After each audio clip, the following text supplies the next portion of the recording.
আসসালামু আলাইকুম রহমতুল্লাহি ওয়া বারাকাতুহু। ইসলামিক টিভি বাংলায় সকলকে স্বাগতম।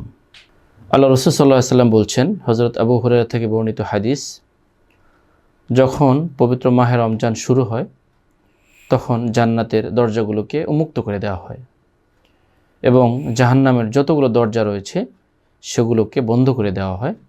সাথে সাথে ইবলিস যে শয়তান রয়েছে তাকে শিকলবদ্ধ করে আবদ্ধ করে রাখা হয়।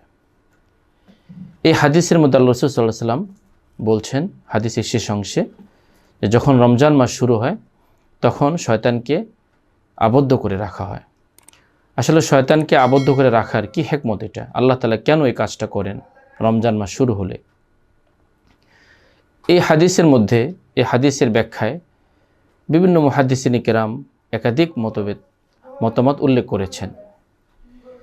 এর মৌলিকভাবে যেগুলো আমরা যদি স্পষ্টভাবে বুঝিয়ে বলতে চাই সেগুলো হলো যে আমাদের ইবাদতের পথ যেন সহজ হয়।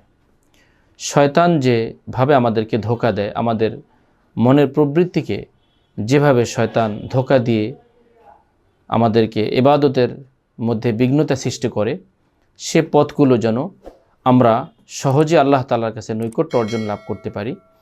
এই জন্য আল্লাহ তাআলা শয়তানকে শৃঙ্খলাবদ্ধ করেন, অর্থাৎ আবদ্ধ করে রাখেন।